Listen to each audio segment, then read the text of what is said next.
Okay, real life. जोहार, नमस्कार। आप सभी का स्वागत है और सामाजिक, आर्थिक एवं संसदीय अध्ययन केंद्र ने आज यह परिचर्चा अ, बुलाई है, जिसमें विषय हमारा है झारखंड में ग्राम स्वावलंबन, संकल्प एवं संभावना। इस विषय पर चर्चा करने के लिए हमारे जो चर्चा का जो पैनल है, उसके 2 सदस्य अभी कहीं मार्ग में हैं और वो थोड़े समय में हमें जॉइन करते होंगे। साथ ही सबसे पहले मैं आप सभी को, दर्शकों को और हमारे दोनों अतिथियों को मैं विश्व आदिवासी दिवस की शुभकामना भी देना चाहूँगा और आप सभी को इसकी शुभकामनाएँ। और सबसे पहले जब हम चर्चा शुरू करेंगे उसमें हमारे साथ कौन लोग हैं मैं उनका परिचय करा दूँ। तो हमारे साथ 1999 बैच के भारतीय वन सेवा के अधिकारी श्री सिद्धार्थ त्रिपाठी जी हैं, जो फिलहाल वर्तमान में झारखंड के मनरेगा आयुक्त भी हैं। साथ ही इनकी इनकी कुछ क्रांतिकारी इनके कुछ कार्य हैं ग्रामीण विकास को लेकर, जिसके चलते इनको राष्ट्रीय स्तर पर प्रसिद्धि और उपलब्धि भी हासिल हुई है और कुछ गाँवों को इन्होंने कायाकल्प करके रखा है, जिसमें आरा और केरम विशेषकर उदाहरण बने हैं। आरा केरम की चर्चा ग्राम स्वावलंबन के विषय में भारत के प्रधानमंत्री श्री नरेंद्र मोदी जी ने अपने मन की बात कार्यक्रम में भी की थी। तो स्वागत है सर आपका।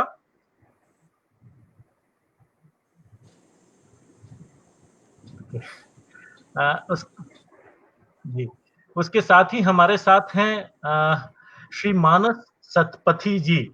श्री मानस जी आईआईटी खड़गपुर से इन्होंने एमटेक किया जल संसाधन जल संसाधन एवं विकास में। 1 मिनट में रुकूंगा, हमारे साथ गिरिडीह के माननीय विधायक श्री सुदिव्य जी जुड़ रहे हैं। जी जोहार सर, नमस्कार। नमस्कार। हाँ, तो मैं अभी परिचय करा रहा था सर, हमारे साथ सिद्धार्थ त्रिपाठी सर हैं, मनरेगा कमिश्नर झारखंड। और उसके साथ ही इस विषय पर चर्चा करने के लिए हमारे साथ श्री मानस सतपथी जी हैं, जो राष्ट्रीय स्तरीय सामाजिक संस्था प्रदान के कार्यकारी निदेशक भी रह चुके हैं और इन्होंने 16 वर्ष छोटा नागपुर में ग्रामीण विकास एवं अन्य विकास के विषयों पर दिया है और फिलहाल ये प्रदान के राष्ट्रीय शोध विषय के प्रमुख हैं। अभी-अभी हमारे साथ जुड़े हैं गिरिडीह से विधायक, झारखंड मुक्ति मोर्चा के विधायक श्री सुदिव्य कुमार जी। और सुदिव्य जी किसी परिचय के मोहताज नहीं है, इनका सामाजिक और राजनीतिक जीवन अच्छा खासा रहा है। संघर्ष की पृष्ठभूमि से विगत 10-12 वर्षों से सामाजिक रूप से इन्होंने बहुत तगड़ा काम किया है गिरिडीह में और जनता के चहेते हैं और आज हमारे बीच हैं और इनसे हम जानेंगे, आगे बढ़ेंगे तो विषय की चर्चा में आएंगे। सर आपका स्वागत है। जी, तो आज की परिचर्चा का मूल विषय है कि झारखंड में ग्राम स्वावलंबन और ग्राम स्वावलंबन की संकल्प हमारे क्या हैं, हम किस तरीके से आगे बढ़ रहे हैं और उसकी संभावनाएं कहाँ दिखती हैं। तो सबसे पहले इस ग्राम स्वावलंबन में जो 4 प्रमुख मॉडल हैं, उनका मैं एक बार जिक्र करना चाहूंगा, जिसपे भारत में मूलतः आगे पीछे करके हम लोग बढ़ते रहे हैं आज तक। तो सबसे पहले इसमें महात्मा गांधी जी के ग्राम स्वराज्य मॉडल का नाम आता है, जिसकी परिकल्पना उन्होंने चंपारण, सेवाग्राम, वर्धा इत्यादि में जिसका प्रयोग भी कर उन्होंने दिखाया। गांधी जी के ग्राम स्वराज मॉडल में सामाजिक, आर्थिक एवं राजनैतिक रूप से उनका गांव स्वायत्त था और उसके बाद अपनी आवश्यकताओं की पूर्ति के बाद गांव अपनी क्षमता अनुसार कुछ और भी विनिमय बाहर के गांवों या शहरों से करता था अपनी क्षमता और योग्यता के हिसाब से। उसके बाद गांधी जी के मॉडल में उसमें एक बहुत विशेष बात थी, उन्होंने चरखा जो एक यंत्र दिया, जो गांव के संसाधन और समय के सदुपयोग का एक विशेष मंत्र बना। तो ये उनके ग्राम स्वराज्य का एक विशेष पहलू है। इसके बाद हम आगे बढ़ते हैं तो हमारे पूर्व राष्ट्रपति श्री कलाम, डॉक्टर कलाम ने एक मॉडल दिया जो काफी फ्यूचर ओरिएंटेड था, जिसमें उन्होंने कहा कि providing urban amenities in rural areas, pura model इसको बोला। तो प्यूरा मॉडल में उनकी कल्पना थी कि 50 से 100 गांव का एक क्लस्टर बनाएंगे। उस क्लस्टर में उस क्लस्टर की क्षमता और योग्यता के आधार पे उसे बाजार से जोड़ेंगे और उस क्लस्टर में वो उसमें इलेक्ट्रॉनिक, नॉलेज और उसके साथ ही इकोनॉमिक एक्सचेंज का सिस्टम क्रिएट करेंगे। तो डॉक्टर कलाम ऐसे 7,000 क्लस्टर पूरे भारत में बनाना चाहते थे। इसके बाद हम आगे बढ़ते हैं तो एक मॉडल नानाजी देशमुख ने चित्रकूट के आसपास के 500 गांवों में करके दिखाया ग्रामीण विकास का, जो एकात्म मानववाद से प्रेरित था। उनके मॉडल में सामाजिक आर्थिक विकास जो था वह सामाजिक चेतना का प्रतिफल था। वह उनके मॉडल में सामाजिक चेतना आधारित विकास की अवधारणा थी, जिसमें कि लोग गरीबी हटाते थे, अशिक्षा हटाते थे, बेरोजगारी हटाते थे, लेकिन साथ ही गांव के विवाद भी समाप्त करते थे। तो ऐसी परिकल्पना के साथ उनका मॉडल बढ़ा। आगे आते हैं तो हमारे वर्तमान प्रधानमंत्री नरेंद्र मोदी जी ने गुजरात में एक मॉडल का प्रयोग किया, वो रूरबन डेवलपमेंट का मॉडल था। गांव और शहर के बीच में एक कड़ी के रूप में छोटे कस्बों को उन्होंने क्लस्टर की तरह डेवलप करने का कोशिश किया, जो गांव और शहर के बीच में कड़ी का काम करेंगे और ऐसे विभिन्न क्लस्टर्स के डेवलपमेंट को, सोशियो इकोनॉमिक डेवलपमेंट, शिक्षा, खेलकूद, कौशल, इन सारी चीजों को योजित कर वह आगे बढ़ेंगे। और इसके लिए एक व्यापक रूप से देश में रूरबन मिशन की भी स्थापना की गई और रूरबन मिशन अभी ग्रामीण विकास विभाग का एक अंग है। तो मोटा मोटी इन्हीं मॉडल्स पर अपने देश का ग्रामीण विकास बढ़ता घटता रहता है। तो पहला प्रश्न मेरा माननीय विधायक जी से ये होगा कि झारखंड एक ग्राम प्रधान प्रदेश है। जल जंगल जमीन का संघर्ष यहाँ हमेशा सबसे बड़ा सामाजिक राजनीतिक मुद्दा रहा है। तो ऐसी परिस्थिति में झारखंड के संदर्भ में आप ग्रामीण विकास और ग्राम स्वावलंबन की प्राथमिकताएं किन किन बिंदुओं में देखते हैं सर?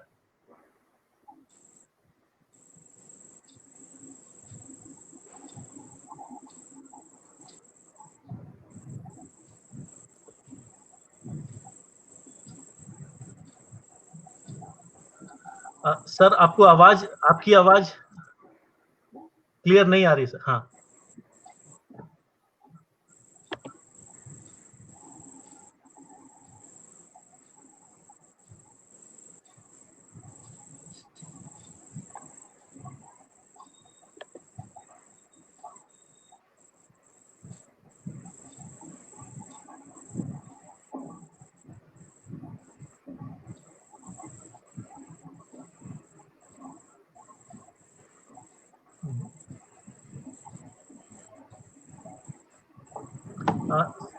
सिद्धार्थ सर, आप सुन पा रहे हैं एमएलए साहब को?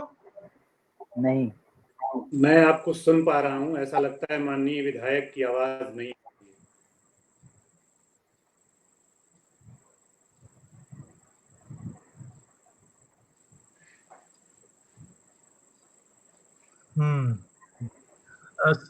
सर आपकी आवाज नहीं आ पा रही है सर। लगता है कहीं म्यूट तो नहीं है।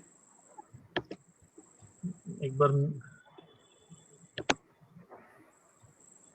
अभी म्यूट है माननीय विधायक जी, अब ठीक है।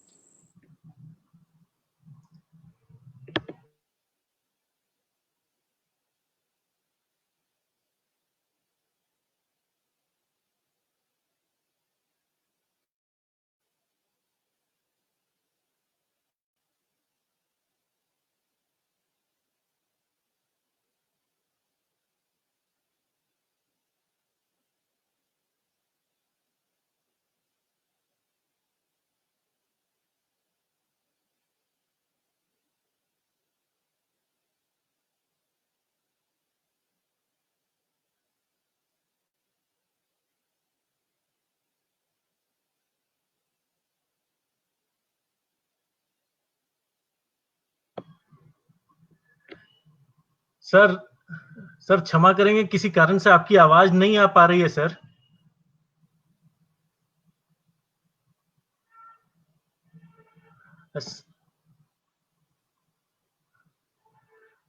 सर हम विषय को थोड़ा आगे बढ़ाते हैं, तब तक एक बार आप अगर पुनः लॉग आउट करके लॉग इन करें तो शायद हम उसको प्रयास करके देखते हैं। हम तब तक विषय को आगे बढ़ाते हैं, अगर आपका आदेश हो तो।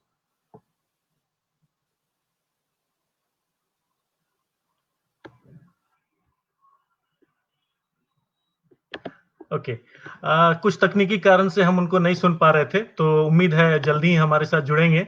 और अ, अब यह ग्रामीण विकास और ग्राम स्वावलंबन के विषय को अगर हम आगे बढ़ाते हैं, तो हम देखते हैं कि अ, थोड़ा समय मैंने भी सरकार के शासन के साथ बिताया है, तो मैंने ये देखा है कि हमारा गाँव एक ही है सर, और उसमें विभाग काम करने वाले लगभग 20 विभाग हैं।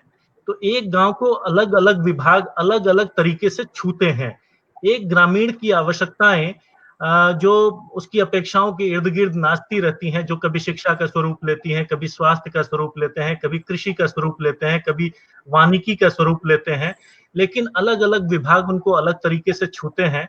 एक ग्रामीण विकास विभाग भी लगा रहता है। तो इसको आप कैसे देखते हैं? इस समन्वय को, इस कन्वर्जेंस को, इस अनुश्रवण बोलता हूँ मैं, इसको कन्वर्जेंस को आप कैसे देखते हैं? एक प्रश्न ये है। दूसरा प्रश्न ये है कि आरा केरम में आपने जो स्वावलंबन का विषय उठाया, आपने जो स्वावलंबन का प्रयोग किया, उसके बारे में बताएँ। और तीसरा प्रश्न ये है कि अभी फिलहाल झारखंड की सरकार खूंटी जिले में 700 से ज़्यादा गाँवों में ग्रामीण स्वावलंबन का एक प्रक्रम चला रही है, वह क्या है? सिद्धार्थ त्रिपाठी सर।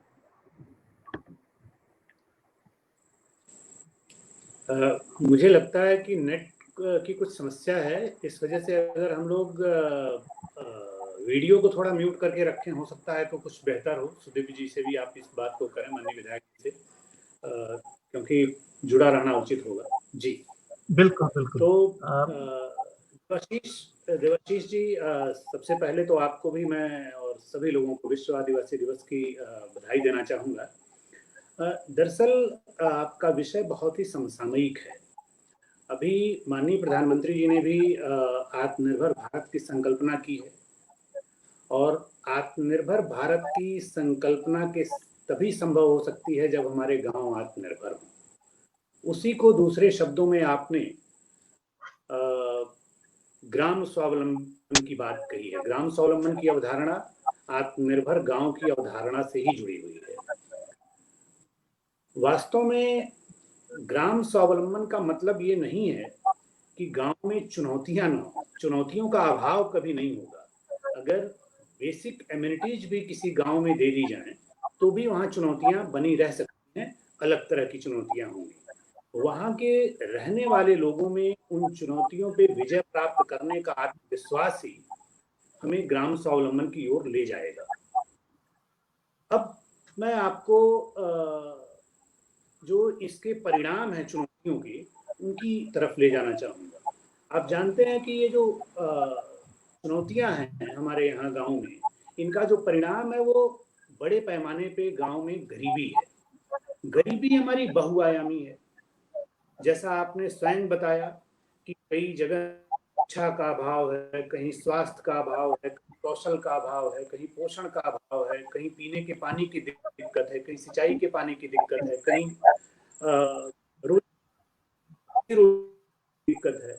इन तमाम परेशानियों की वजह से आज हम इस गरीबी के वेब में फंसे हुए हैं।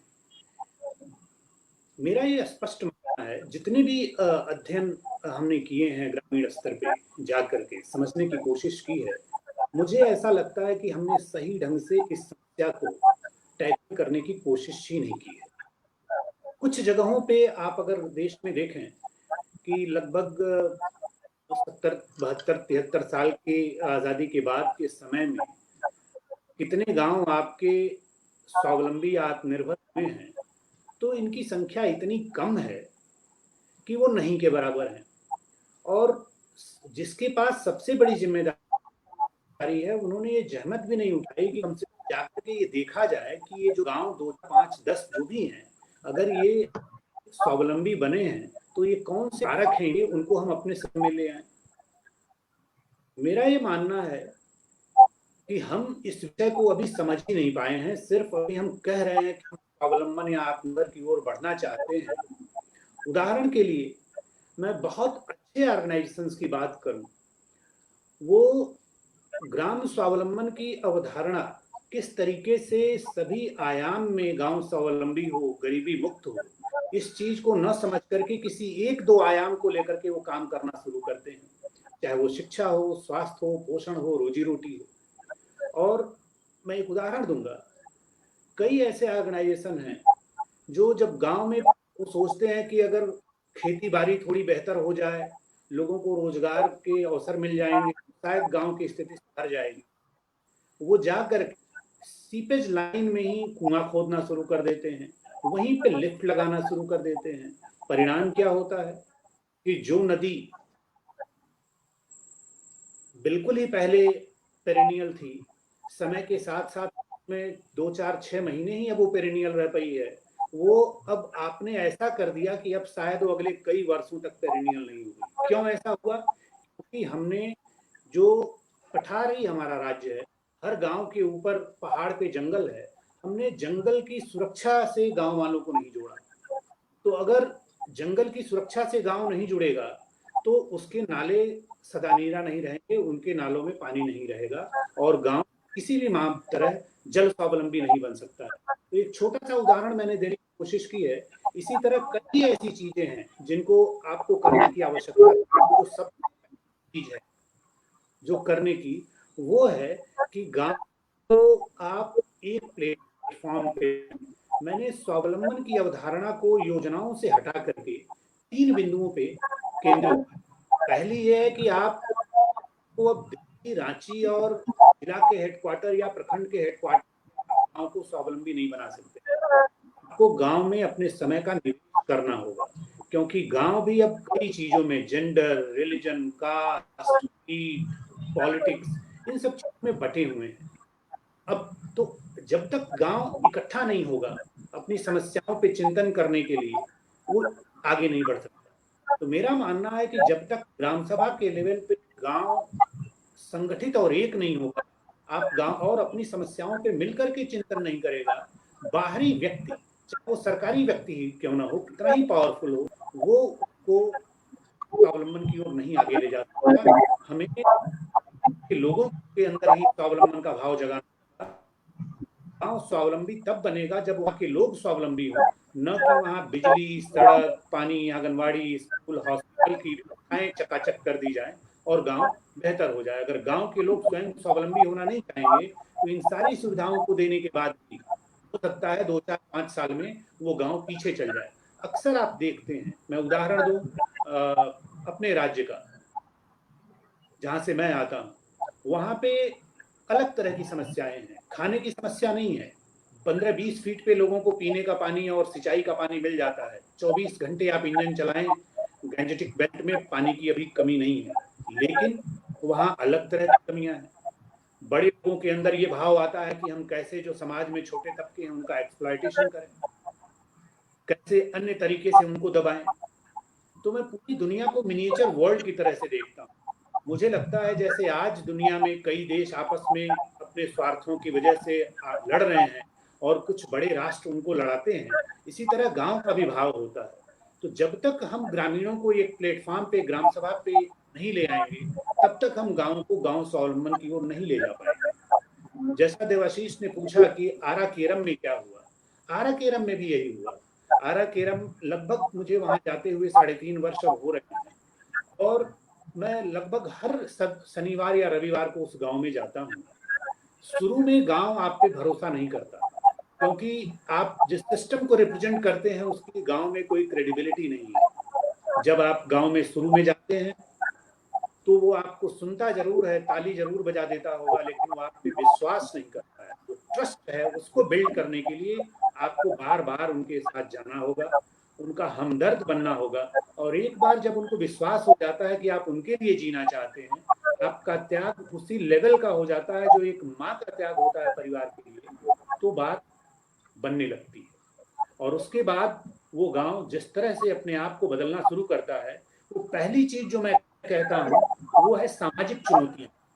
गांव को स्वावलंबी बनाने के लिए जो पहली चुनौती है जिसको हमको ध्यान देना चाहिए, वो सामाजिक चुनौतियां। उसके बाद शिक्षा, स्वास्थ्य, पोषण, पानी, खेती और जंगल की बात आती है। जो ही सामाजिक चुनौतियां आप दूर करेंगे, गांव एक प्लेटफॉर्म पे आ जाएगा और वो खुद अपने आप को स्वावलंबन की ओर ले जाने के लिए प्रयास शुरू करेगा। और जब गांव के सभी लोग ऐसा करना शुरू कर देंगे, तो फिर आपका काम बहुत ही आसान हो जाता है। मैं इसको दूसरी तरीके से समझाता हूँ कि मैं गाँव को कहता हूँ कि अगर आप ये मानो कि मैं अकेले आपको खींचूँगा, तो ये मालगाड़ी की बात हो गई। आप सभी लोग अब मालगाड़ी के डिब्बे हो जाओगे और मैं एक इंजन बन करके कितने को खींचूँगा? हमारी स्पीड 15-20 किलोमीटर प्रति घंटे की होगी। लेकिन अगर आप सभी लोग अपना-अपना इंजन बन जाओ, तो हम लोग मेट्रो ट्रेन की तरह हो जाएँगे, हमारी स्पीड बड़ी तेज़ हो जाएगी।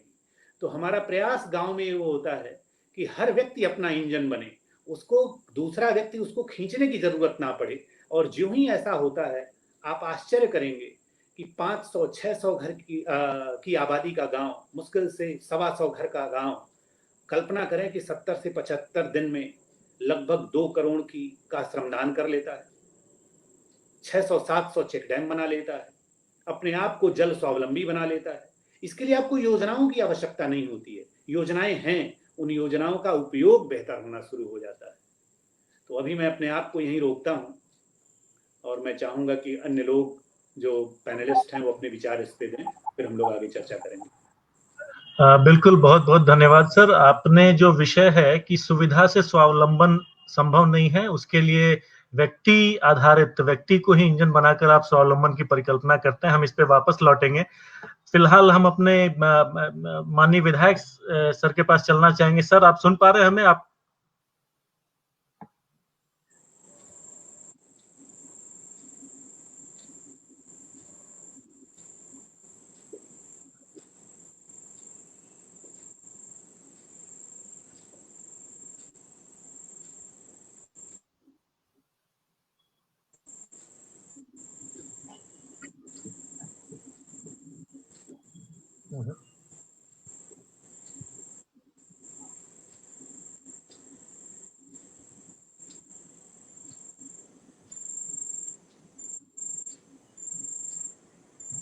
देवाशीष, आप उनको फोन कर सकते हैं और वो फोन से बोलेंगे तो आपका फोन को माइक के पास रख दीजिए। Okay, will try that. Yes ji.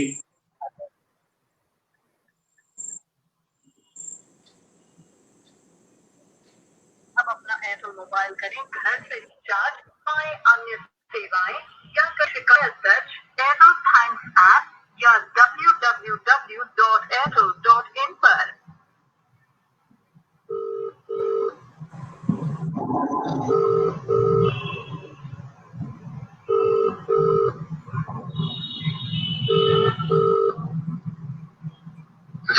Sir, आपकी आवाज नहीं आ पा रही है लाइव में, तो अभी आवाज मिल रही है क्या? नहीं, अभी फोन पे मैं आपको इधर से स्पीकर पे फोन चला रहा हूँ। आप कृपया झारखंड के संदर्भ में प्राथमिकताओं पर एक हमको बाइट दें। बिल्कुल, तकनीकी गड़बड़ी के चलते मैं बहुत स्वाभाविक ढंग से अपनी बात नहीं रख पाया, इसका मुझको भी खेद है।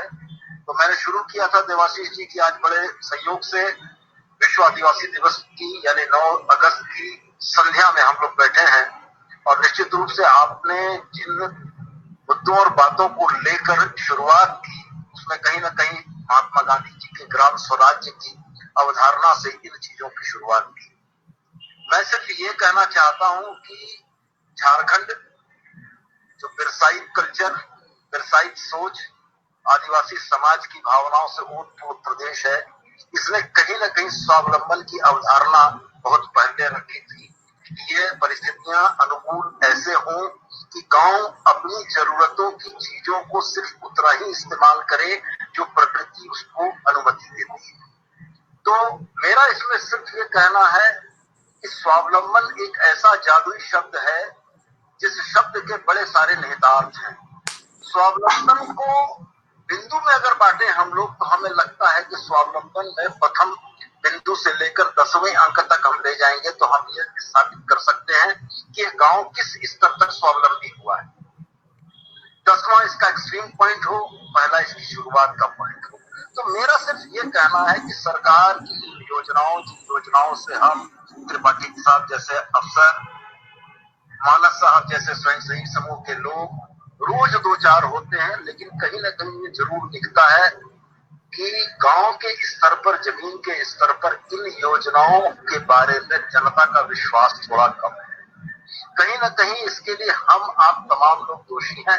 क्योंकि उन्हें ये लगता है कि सरकार की इन योजनाओं को उनके गांव में लागू कराने में कहीं न कहीं हमारे निहित उद्देश्य हैं, वेस्टेड इंटरेस्ट हैं। और जब गांव के लोगों को यह महसूस होता है कि ये विधायक जी इस योजना के यहाँ लागू करने के लिए अगर बोल रहे हैं तो विधायक जी के अपने निहित स्वार्थ होंगे। सरकारी पदाधिकारियों के मुद्दे भी यही है। मैं त्रिपाठी जी की बात से बहुत सहमत हूँ कि हम आप दुर्भाग्यपूर्ण स्थिति में उस व्यवस्था का हिस्सा है जिस व्यवस्था के ऊपर जनता का विश्वास घटता चला जा रहा है। तो मैं सिर्फ यही कहना चाहूंगा कि इस परिचर्चा में आज प्रथम बार आपने मुझको जोड़ा और संयोग भी यह है कि वेबिनार के माध्यम से किसी कार्यक्रम में संगोष्ठी में भाग लेने का यह मेरा पहला अवसर है। इसकी तकनीकी गड़बड़ियों के चलते मैं बहुत बात अपनी रख नहीं पाया। मैं सिर्फ यही कहूंगा आपसे कि त्रिपाठी जी के अनुभवों से, मेरे अनुभवों से, मानस जी के अनुभवों से कहीं न कहीं प्रयास में ये बदलाव जरूर लाने चाहिए कि योजनाओं से जब तक ग्रामीणों को नहीं जोड़ पाएंगे हम लोग, तब तक स्वावलंबन की अवधारणा और उसकी बात करना बड़ा मुश्किल है। जंगल की सुरक्षा वही ग्रामीण कर सकते हैं जो उसके किनारे बसे हैं। उसके लिए कैटल गार्ड रख के सुरक्षा नहीं की जा सकती। निश्चित रूप से अगर जल छाजन की परियोजनाओं की बात हम ग्राम में जाकर करेंगे तो ग्रामीणों को उसमें रुचि लेनी होगी।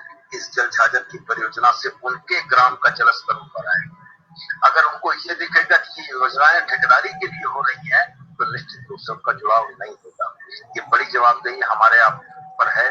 मैंने भी प्रश्न खड़े किए हैं, मैंने भी सवाल खड़े किए हैं, इस व्यवस्था पर प्रश्न खड़े किए हैं, लेकिन हकीकतन आप बोले तो बड़ी बेबाकी से मैं कहूंगा कि मुझको भी इसका कोई उत्तर नहीं मालूम है, इसका कोई रास्ता नहीं मालूम है, ये चीजें होंगी कैसे। हाँ, लेकिन ये जरूर है कि परिचर्चा में हमारे आपके विचारों के समन्वय से किसी बिंदु तक हम लोग पहुंचने में जरूर कामयाब होंगे कि शुरुआत हमारी ऐसी हो कि लोगों का विश्वास इन योजनाओं के लाभ के प्रति बने। उनको ये लगे कि सरकार अगर इन योजनाओं को संचालित कर रही है तो ये उनके लाभ के लिए, ये हमारे लाभ के लिए नहीं है। जिससे ये हमारे लाभ और उनके लाभ की बारी सीमा रेखा को हम लांघने में कामयाब हो गए। हमें लगता है स्वावलंबन का प्रथम पायदान और प्रथम गोल हम लोग हासिल कर लेंगे। अभी के लिए मैं बस इतना ही कहना चाहूंगा। मैं अन्य साथियों के विचार सुनना चाहूंगा। धन्यवाद। धन्यवाद सर। बहुत सुंदर आपने विषय को उठाया और सबसे पहले आपको मैं इसके लिए बहुत बहुत आभार कहना चाहूंगा कि आपने इस बिंदु को चिन्हांकित किया कि झारखंड की संस्कृति ही स्वावलंबन है। झारखंड के संस्कृति में स्वावलंबन इस तरह से रचा बसा है कि उसे कहीं और से किसी को आकर पढ़ाने सिखाने की आवश्यकता नहीं है। हमारे ग्रामीण उतना ही उपयोग करते हैं जितना उनके लिए आवश्यक है। और साथ ही आपने इस बात पर बल दिया कि योजनाओं को जनता से जोड़ने का प्रश्न है और इतना मुखर होकर सत्ता पक्ष के विधायक को सिस्टम पर प्रश्न उठाते मैंने कम ही देखा है। तो इसके लिए भी मैं आपको साधुवाद देना चाहूंगा और आपके बिंदुओं को मैं नोट कर रहा हूं। और इसके साथ ही मैं अपने अगले हमारे साथ मानस जी हैं जो प्रदान के कार्यकारी निदेशक भी रह चुके हैं राष्ट्रीय स्तर पे। इनका सोशल सेक्टर में काफी लंबा अनुभव है और 2 दशक से ज्यादा का समय इन्होंने मतलब गांव को, समाज को, जिलों को दिया है और उसके बाद ये दिल्ली जाकर अभी हैं। तो इनसे मैं ये समझना चाहूंगा कि ग्रामीण विकास और अन्य विभागों की योजनाओं के मद्देनजर सरकार योजना बनाती है, बजट लाती है और क्रियान्वयन करती है।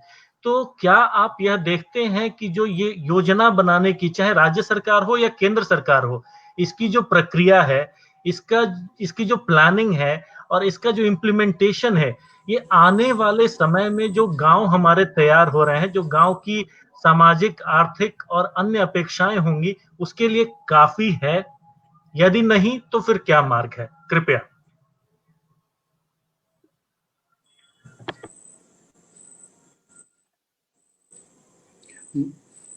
मानस को अनम्यूट करिए। मानस। हाँ, थैंक यू देवाशीष, आज इस वेबिनार में शामिल कराने के लिए। और सभी को प्रणाम। आज ये विश्व आदिवासी दिवस पर सभी को शुभेच्छा। और ये जो टॉपिक रखे हैं ये काफ़ी रिलेवेंट है अभी की स्थिति में। और आज का जो स्थिति है, सारे दुनिया जूझ रहा है कोविड के चलते, अगर माने आत्मनिर्भरशीलता जहाँ पे ज्यादा है वहाँ सबसे अच्छा रिजल्ट पाया गया है।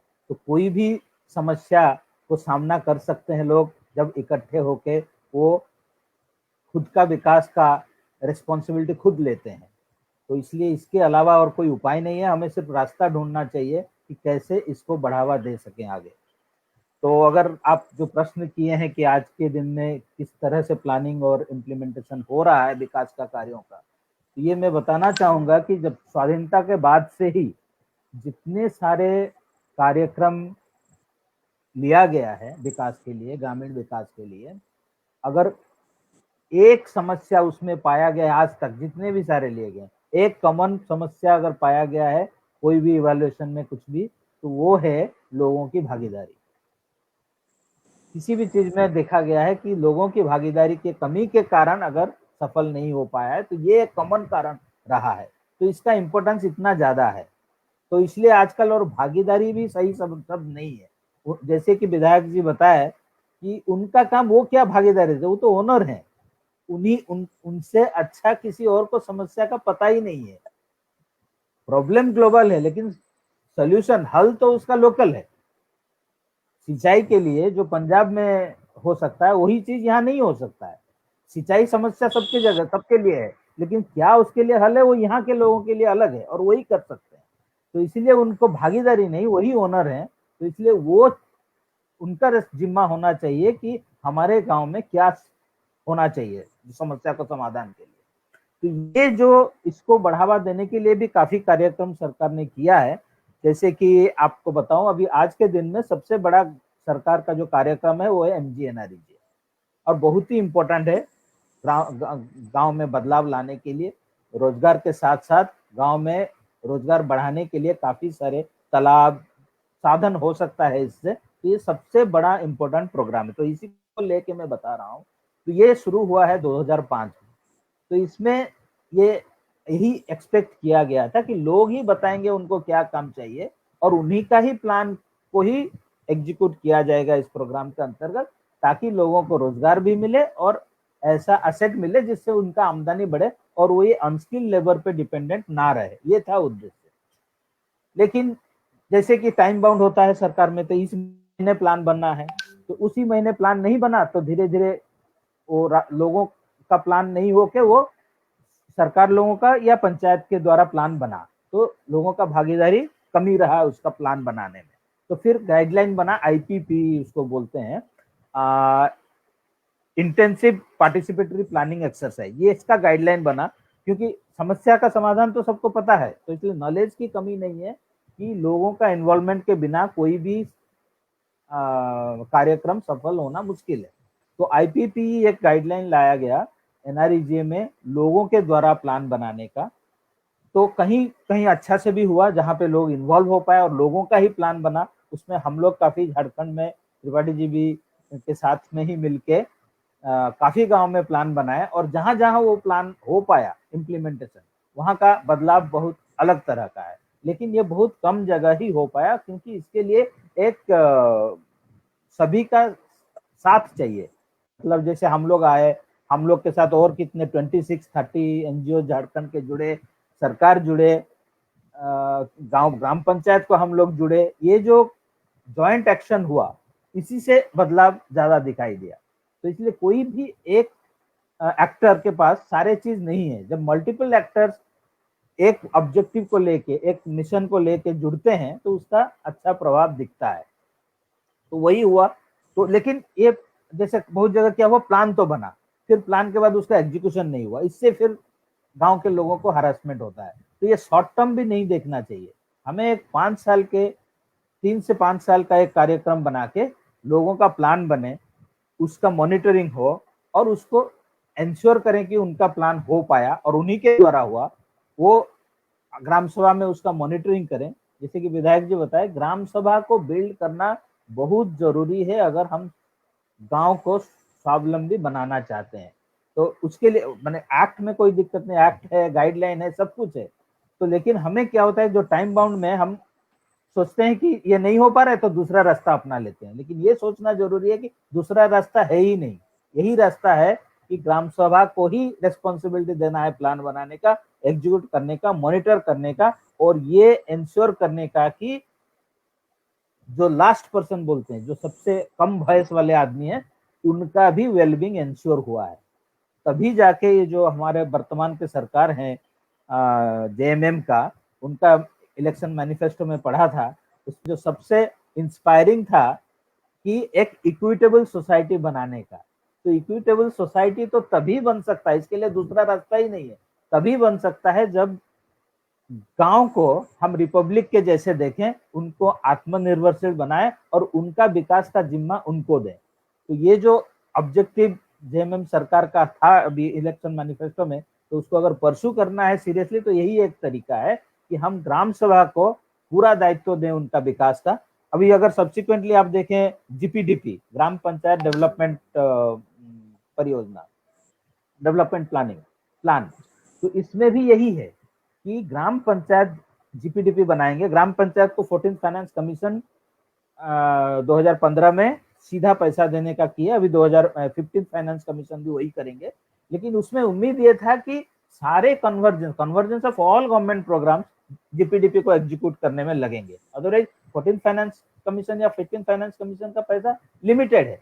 तो अगर यही सिस्टम बन जाए कि ग्राम सभा जो प्लान बनाएगा, जो जीपीडीपी बनाएगा, वो सारे सरकारी कार्यक्रम के कन्वर्जेंस से वो हो, तो क्या होगा तय करेगा ग्राम सभा। कैसे होगा, तकनीकी सहायता वो देंगे बाकी सारे डिपार्टमेंट।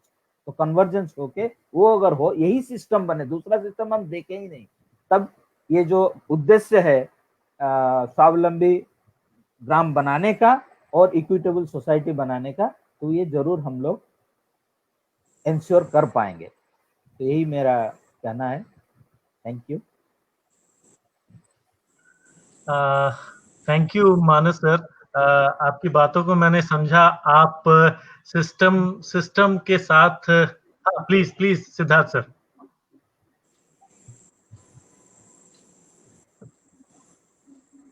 ठीक है, आप बताएं, फिर हम बस आना चाह रहे थे, कुछ कहना चाह रहे थे मानस की बातों। हाँ, प्लीज आप उसको बोल लें, फिर मैं कंटिन्यू करूंगा सर। मैं कुछ और कहना चाह रहा था। मैं ये कह रहा हूं कि वेलफेयर स्टेट में सबसे बड़ी जिम्मेदारी है सरकारों की, जो चुनी हुई सरकारें आती हैं, और चुनी हुई सरकारों को राय देने के लिए हमारे देश में परमानेंट ब्यूरोक्रेसी है। मेरा ये मानना है, और मेरा व्यक्तिगत मानना है, मेरा ये मानना है कि ब्यूरोक्रेसी में न तो प्रोफेशनलिज्म है, खास करके गरीबी और स्वावलंबी गांव की बात को समझने में। कहीं पढ़ाई ही नहीं गई, कहीं हुआ ही नहीं। हमें कोई बताए कि कोई जो ब्यूरोक्रेट है वो ग्रामीण विकास पढ़ के आया हो। मैं इंजीनियर हूँ, मैंने मुझे फॉरेस्ट्री प्रोफेशनल बनाया गया, और आकर के यहाँ पे एक जिम्मेदारी दे दी गई कि अब जाकर के ये काम करिए। तो कई चीजें आप अपनी जगह पे आकर के सीखते हैं, लेकिन चूंकि हमारी ब्यूरोक्रेसी में अकाउंटेबिलिटी ही नहीं है, इसलिए कोई सीखने का इंसेंटिव ही नहीं है। आज के दिन, और ये पूरे देश के लिए, आप कल्पना करें कि 73 साल से हम ग्रामीण विकास कर रहे हैं और हम एक भी गांव ऐसा मॉडल नहीं बना पाए जिसको हम कहें कि हम 6.5 लाख गांव को ऐसा बनाना चाहते हैं। तो ये योजनाओं की कमी नहीं है। मानस ने मनरेगा की बात की, मैं बहुत अच्छी तरह, हम लोग दोनों मिलकर के यहाँ पे इस काम को किए हैं, तो मैं समझता हूँ इस बात को। योजनाओं से ये बात नहीं बनेगी इसका, और ऐसा भी नहीं है कि एक कोई भी, जितने भी लोग हैं सारे लोग खराब हैं। मेरा ये मानना है कि स्वावलंबन की अवधारणा की समझ ही नहीं है भारतीय ब्यूरोक्रेसी के चिंतन में। जो परमानेंट ब्यूरोक्रेसी है, जिसका काम है पॉलिटिकल एग्जीक्यूटिव जो 5 साल के लिए आती है, उसको राय देना, समझाना। अगर हमें पता ही नहीं है, जब आपका मेन एडवाइजर ही नहीं जानता है इस बात को कैसे किया जाए, तो आप इस काम को करेंगे कैसे? पैसे की कमी नहीं, जैसा मैंने बताया। ग्रामीण विकास विभाग में अगर आप देखें हमारे राज्य में, मैं झारखंड की बात करूंगा, तो हमारा बजट लगभग 10.5-11 हजार करोड़ का है। आप कल्पना करें, 32,600 गांवों के लिए सिर्फ हमारे राज्य का बजट इतना है।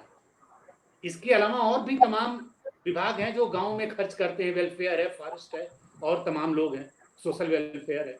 बावजूद हम एक गांव या एक टोला ऐसा नहीं दिखा सकते हैं जहाँ पे जो हम ग्राम स्वावलंबन से एक समझ, एक चिंतन हमारा बनता है, वो चीज वहां पे मूर्त रूप ले चुका हो 73 साल में। तो अगर और भी योजनाएं आ जाएंगी तो भी नहीं होगा, और भी पैसे आ जाएंगे तो भी नहीं होगा। कहीं ना कहीं ये समझने की आवश्यकता है कि अगर जिस रास्ते पे हम चल रहे हैं, अभी तक का हमारा रास्ता क्या है कि चूंकि गरीबी बहुआयामी है, मल्टी डायमेंशनल है। कोई परिवार इसलिए गरीब है, जैसा मैंने कहा, कि वहाँ कौशल नहीं है, कोई इसलिए गरीब है कि वहाँ शिक्षा नहीं है, कोई इसलिए गरीब है कि उसको साफ पानी नहीं मिलता है, किसी के यहाँ पोषण नहीं है, किसी के यहाँ अन्य समस्याएं हैं, रोजी रोटी की समस्या है। तो सरकारें क्या कर रही हैं, सभी कामों को एड्रेस करने के लिए अलग अलग लाइन डिपार्टमेंट बना दी है, लेकिन आपस में लाइन डिपार्टमेंट्स के बीच में कोई समन्वय नहीं है। हमने जो ब्रिटिश सिस्टम उधार लिया, जिले में आज एक पदाधिकारी ऐसा नहीं है जिसको सारी योजनाओं का नाम पता हो। अगर नाम नहीं पता होगा तो समन्वय कैसे होगा, मुझे नहीं मालूम। तो मेरा चिंतन इस पे आया कि अब हम वर्तमान सिस्टम को तो नहीं बदल सकते हैं, अभी आमूल चूल परिवर्तन नहीं हो सकता, क्योंकि ऐसे सही जिस जगह पे है उसका वहां वेस्टेड इंटरेस्ट बन जाता है। तो क्या किया जाए? मैंने इस पे 2 अवधारणाएं मेरी विकसित हुई हैं, झारखंड ही मुझे सिखाया है।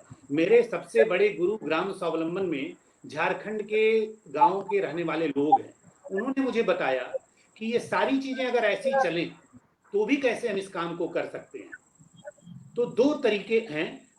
एक तरीका है कि सप्लाई साइड को और बेहतर किया जाए।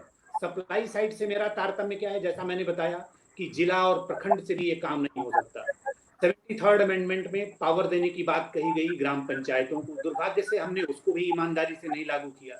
आप खुद सोचें कि अगर पंचायत में मुखिया और उसकी जो कार्यकारिणी है ग्राम पंचायत की, अगर वो अपने शिक्षक और अपने डॉक्टर की नियुक्ति अपने पीएचसी और सीएचसी में करे, तो उस डॉक्टर को वहां से ट्रांसफर करके रांची या डिस्ट्रिक्ट हेडक्वार्टर जाने की भाव ही नहीं आएगा।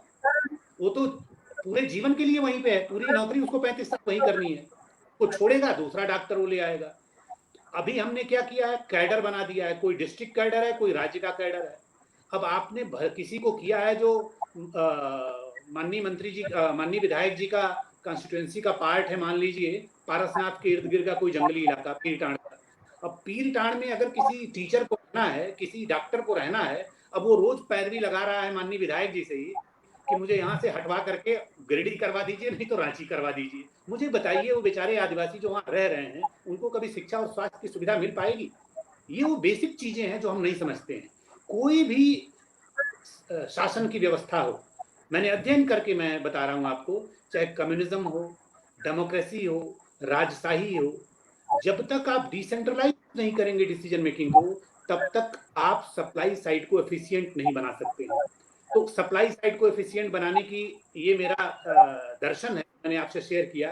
ये तो मेरे बस में था नहीं, तो मैं बैठा नहीं रह सकता था। मैंने सोचा कि फिर किया क्या जाए, तो हमने सोचा कि अब डिमांड साइड को जरा देखते हैं। ये बिल्कुल वैसे ही है जैसे कुएं में घुस करके कुएं के अंदर से बाहर आकाश को देखना। मैंने कुएं के अंदर से बाहर आकाश को देखना शुरू किया, तो मुझे लगा कि यार ये तो बड़ी गजब की समझ बन रही है। क्योंकि गांव में कुछ भी हो, हमारे यहाँ डेमोक्रेसी है। हमारे यहाँ कितना हो कोई गड़बड़ी करना चाहे, लेकिन कहते हैं कि गड़बड़ी करते वक्त उस व्यक्ति का दिल चूजे का होता है, बहुत डरता है कि गड़बड़ी करते वक्त मैं न पकड़ा हूं, बाद में मेरा वीडियो अगर जब तक नहीं बनेगा तब तक मैं ठीक हूं। तो जब आप गांव वालों को एकत्रित कर देते हैं एक प्लेटफॉर्म पे, वो समझ जाते हैं अपने ऑर्गेनाइजेशन और यूनिटी का महत्व। तो जो मानस जी ने कहा है, वहां पे आईपीपी भी बहुत अच्छा होना शुरू हो जाता है। हम आईपीपी करने के बाद भी आईपीपी को नहीं मानते हैं, क्योंकि हमारा तंत्र इतना अनअकाउंटेबल है कि वो मानता ही नहीं है। गांव कुछ भी कहे, वो उसी के साथ 15 योजनाएं और जोड़ देगा और कहेगा ये बाद की 5 योजनाएं जो गली नाली हैं वो ज्यादा इंपॉर्टेंट हैं, और जो गांव ने चुन के दिया है कि हमारा कुआं और चीज बन जाए, वो हमारे लिए इंपॉर्टेंट नहीं है। हमारे सिस्टम को पता है कि कैसे सिस्टम के तमाम चीजों का अपने हित में लिया जाए।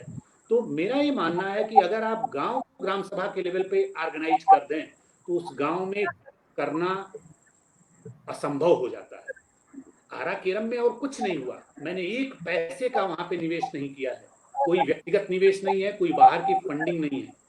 सरकारी जो मनरेगा का निवेश पिछले 3 सालों में मुश्किल से 50 लाख रुपए का हुआ है, लेकिन आप कल्पना करें कि एक गांव 3-3.5 वर्षों में अपनी आमदनी 5 गुनी कर लेता है,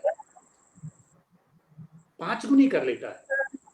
ये कैसे संभव हुआ? ये सिर्फ गांव को एकत्रित और यूनाइट करके संभव हुआ। और यही चीज अभी हम जो खूंटी में कर रहे हैं, वहां पे भी यही हो रहा है। मैं अभी कल गया था, जैसा मैं कहा ना, हर सैटरडे और संडे को मैं जाता हूँ। मैं कल खूंटी गया था, आपको आश्चर्य होगा, खूंटी में कई तरह की समस्याएं हैं, हम सभी लोग जानते हैं, है ना। एक तरीके से अगर कहें तो समस्याओं का गढ़ अगर कोई जिला है तो कह सकते हैं खूंटी में बहुत ज्यादा ऐसी समस्याएं। आज भी लेफ्ट विंग एक्सट्रीमिज्म की समस्याएं हैं और भी तमाम तरह की चीजें हैं, सोसाइटी कैसे बटी हुई। लेकिन ऐसी बटी हुई सोसाइटी भी 3 से 4-5 महीने के अंदर, आप कल्पना करें, गांव के गांव नशा मुक्त हो रहे हैं, गांव के गांव सूखा मुक्त हो रहे हैं। ऐसे ऐसे गांव हैं जिन्होंने 300-300 350 एकड़ अपलैंड किया है। अब वहां कभी पानी की कमी नहीं होगी, अब कभी वहां सूखा नहीं पड़ेगा, अब वो 3 फसला हो गए, और ये काम हुआ मात्र 100 से 150 दिन में। तो करके भी अच्छा, जब 1 या 2 गांव आप करते हैं तो जो ने शेयर्स होते हैं वो ये कहते हैं कि भाई 1 या 2 गांवों में आप लगे हुए हैं, हो सकता है लोग कर रहे हैं।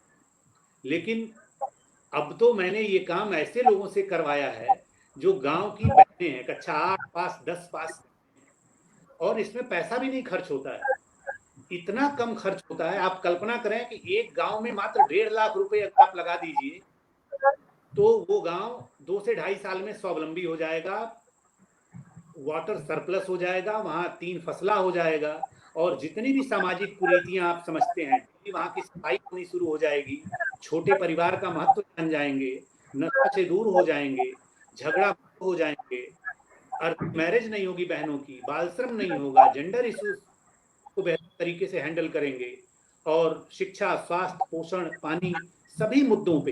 इवन अभी गांव ऐसे हो गए हैं कि जहां पे लोग अब केमिकल फ्री एग्रीकल्चर की बात कर रहे हैं, इस बार बड़े पैमाने पे जीवामृत बना रहे हैं कि अब हम यूरिया और डीएपी का प्रयोग नहीं करेंगे। तो जो ग्राम स्वावलंबन कोई एक चीज नहीं है कि मनरेगा को कर दें तो ग्राम स्वावलंबन हो जाएगा। मेरा ये मानना है कि मनरेगा 50 साल भी चलेगा जैसे चल रहा है, ग्राम स्वावलंबन नहीं आएगा। एनआरएम अगले 50 साल चलेगा, बदलाव नहीं आएगा। प्रधानमंत्री आवास 2022 ही नहीं, हो सकता है 2032 तक हो जाए, नहीं होगा। आज भी हम लोग ऐसे दृष्टांत पाते हैं कि घर के ऊपर घर बना रहा है प्रधानमंत्री आवास में, है ना। तो मेरा ये कहना है, और अगर गांव ही एक हो जाए तो ये सारी कमियां दूर हो जाती हैं इतनी आसानी। और ये काम कठिन नहीं है, जो लोग बाहर बैठे हुए हैं जो ये काम नहीं कर रहे हैं, उनको लगता है कि ये समाज परिवर्तन, ट्रांसफॉर्मेशन बड़ा कठिन है। मैंने इसको इतना आसान अभी लगता है, आप कल्पना करें, मैं कह रहा हूँ 3-3.5 महीने में हमने गांव को सूखा मुक्त होते देखा है। आपको देखना है, 1-2 गांव नहीं, 40-50 गांव इस समय हमारे पास ऐसे हो चुके हैं जहां पे ये बात हो गई है, और ये सारी चीजें पिछले लगभग 5 महीनों में हुई हैं। ये कोविड और चुनाव इस बीच में रहा के बावजूद भी। तो मुझे लगता है कि हमें अब जो ये तंत्र को का देखने का तरीका अवलंबन को, उससे हटना होगा। हमें सिर्फ सप्लाई साइड को नहीं देखना होगा, सप्लाई साइड से कितना हूं आप पैसा डाल दें। आप कल्पना करें, सिर्फ ग्रामीण विकास मंत्रालय और राज्य के ग्रामीण विकास विभागों का बजट लगभग 5.5 लाख है, और आपके यहाँ गांव 6.5 लाख है, तो 90 लाख रुपए तो लगभग सिर्फ ग्रामीण विकास मंत्रालय और ग्रामीण विकास विभागों का बजट है। अगर ये पैसा आपके गांव में वो बदलाव नहीं ला पा रहा और गांव आगे बढ़ने की बजाय पीछे जा रहे हैं, जी हाँ, आप इंफ्रास्ट्रक्चर देकर के मत समझें कि गांव बेहतर हो रहे हैं। सामाजिक तौर पे गांव बिखर रहे हैं, गांव टूट रहे हैं, कमजोर हो रहे हैं। तो कैसे इस कि हम सस्टेनेबल तरीके से गांव को विकसित, आज जो स्थिति है कल हम हर मामले में उससे बेहतर हों, ये तभी है जब हम गांव के हर व्यक्ति को गांव के विकास में भागीदार बना पाएंगे। और ये तभी होगा जब ग्राम सभा ड्राइविंग सीट पे होगी, न कि कोई मुखिया, न कि कोई बीडीओ, न कि कोई कलेक्टर, कमिश्नर या सरकार। मुझे लगता है इस चीज को हमको समझना होगा, तभी हम ग्राम स्वावलंबन कर पाएंगे। अदरवाइज ये चीजें हम लोग बचपन से ग्राम स्वावलंबन पढ़ रहे हैं, आत्मनिर्भर पढ़ रहे हैं, लेकिन वो चीज कुछ प्रयोगों तक ही सीमित रह जाती है, वो बड़े पैमाने पर न हो पाती है। इसका कारण यही है कि हमारे चिंतन में आम आदमी और ग्राम सभा नहीं, हमारे चिंतन में सिर्फ तंत्र रह जाता है, हमारे सिस्टम से लोग हट जाते हैं। धन्यवाद। Thank you sir. आपकी आवाज आ रही है सर? एक बार बोलेंगे प्लीज, बोलेंगे या मैं कॉल करूं? कॉल करना पड़ेगा। हाँ, मैं कॉल कर रहा हूं।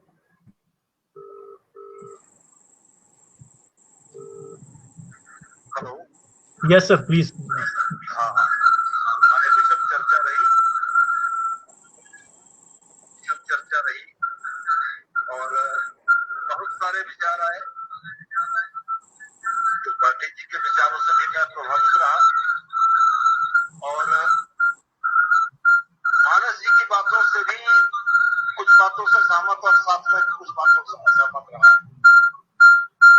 लेकिन बुनियादी तौर पर जिन बातों पर हम लोगों ने चर्चा की है उसमें अवेयरनेस सबसे बड़ा मुद्दा रहा। त्रिपाठी जी भी इस बात से सहमत होंगे, मानस जी भी सहमत होंगे कि हम लोग गांव के स्तर पर लोगों को यह समझाने में बहुत कामयाब नहीं रहे कि जो योजनाएं, प्लीज मेरे को, हाँ, जो योजनाएं हम उन तक लेकर जा रहे हैं ये उनके लाभ की योजनाएं। आरा कैरम त्रिपाठी जी ने कहा था, समयाभाव के चलते मैं नहीं जा पाया। मानस जी की बात से भी मैं सहमत हूं कि जनता को निर्देशित करना या उनको सही डायरेक्शन में ले जाने का दायित्व भी मेरा ही है जनप्रतिनिधि की हैसियत से। लेकिन हम ये जरूर कहना चाहेंगे कि जिले में तो कम से कम प्रधान जैसी संस्था, मेरे जैसे जनप्रतिनिधि, त्रिपाठी जी साहब जैसे ब्यूरोक्रेट मिलकर एक एक गांव का तो चयन करें कि एक एक गांव की अगर सूरत हम लोग बदल पाते हैं तो कम से कम मॉडल ग्राम के तौर पर विकसित करके उसका उदाहरण तो दूसरी जगह दे पाएंगे। तो आज इस वेबिनार में अगर ये हम लोग संकल्पित हों कि हम भी सहमत हों, त्रिपाठी साहब भी सहमत हों, मानस जी भी सहमत हों और हम लोग कम से कम प्रत्येक जिले में एक गांव को तो करें, हम बाकी जिलों का न जानते हैं। मैं कहता हूं कि मैं अपने गिरिडीह में इनके निर्देशन में एक गांव को स्वावलंबन की उस अवधारणा तक अगर पहुंचा पाता हूं तो मैं मानूंगा कि मैंने एक शुरुआत की और बेहतर शुरुआत की। अगले वेबिनार तक में जब आप दोबारा हमें जोड़ेंगे तब तक मैं आग्रह करूंगा कि मेरी बातें दोनों ही अनुभव सुन रहे हैं, इस पर विचार करें, इस पर विमर्श करें और गिरिडीह के मेरे ही निर्वाचन क्षेत्र के किसी एक गांव को मैं भी टिक करता हूं। आप भी अपने एफर्ट्स दीजिए, अपने प्रयासों को दीजिए और हम लोग एक गांव से शुरुआत तो करें और शुरुआत करके बाकियों को तो दिखाएं कि हम लोगों ने चाहा था। आप तमाम लोगों के सहयोग से हम लोगों ने इस गांव को बेहतर करने की दिशा में एक कदम उठाया है। धन्यवाद। धन्यवाद सर, काफी अच्छा मैसेज आपने दिया। तो मूलतः जो लबोलुबाब निकल कर आता है हमारी चर्चा का, उसमें यह समझ में आता है कि man making is the key for any development और सेल्फ रिलायंस। तो सरकार सारी योजनाओं, सारी चीजों में भौतिक स्वरूप के ऊपर काम करती है, लेकिन कहीं ना कहीं जो सूक्ष्म स्वरूप है, जो मैन मेकिंग का एपिसोड है, जो आदमी तैयार करने का, जो अवेयरनेस क्रिएट करने का, जो कनेक्ट क्रिएट करने का है, उसमें हम कहीं ना कहीं मार खाते हैं। जनता चाहे गांव की हो या शहर की हो, आज भी सरकारी संसाधन का अब खुद को मालिक नहीं मान पाती है। चाहे ग्राम सभा हो या और कोई भी जनता हो, वो सरकारी संसाधन का मालिक, जबकि सरकारी संसाधन के जो कस्टोडियंस हैं, जो ट्रस्टीज हैं, जो सो कॉल्ड हमारी लेजिस्लेटिव या ब्यूरोक्रेसी है, वो सिर्फ कस्टोडियन या ट्रस्टी हैं। वो कहीं ना कहीं मालिक जैसे दिखते हैं, लेकिन जो असली मालिक जनता है वो मालिक नहीं बन पाती है। इसका सॉल्यूशन कैसे निकालना है ये माननीय विधायक जी समझेंगे और सिद्धार्थ सर समझेंगे, और मैं और मानस जी तो इसमें कुछ सुझाव ही दे सकते हैं। बाकी आप लोगों के हाथ में है कि कैसे जनता ओनरशिप फील करे। तो फाइनली काफी सारे प्रयोग हो रहे हैं, मैन मेकिंग पे भी नए नए ऑर्गेनाइजेशंस काम कर रहे हैं कि हम गांवों में मानव संसाधन ऐसा तैयार करें जो वहां विकास की ओर ले जाए। एनआरएलएम लगातार काम कर रहा है, वो फाइनेंशियल इंक्लूजन लेकर आ रहा है, लेकिन एकाएक कोई उद्यमी नहीं बन जाता है। एनआरएलएम के लाख चाहने के बाद से भी ऐसा नहीं है कि हमने गांव में ग्रामीण क्षेत्रों में उद्यमी तैयार कर लिए या कुछ उनका टर्नओवर हो गया है। अगर एनआरएलएम में लाखों करोड़ रुपया खर्च हो रहा है, लेकिन अगर पूछा जाए कि पूरे देश में कितने ऐसे समूह, स्वयं सहायता समूह तैयार हुए जिनका एनुअल टर्नओवर 25 लाख 50 लाख रुपया सालाना है, तो उसमें सरकार की तबीयत थोड़ी मुश्किल में पड़ जाएगी। तो बहुत सारे सवाल हैं। ग्राम स्वावलंबन कोई सिर्फ अर्थ का विषय नहीं है।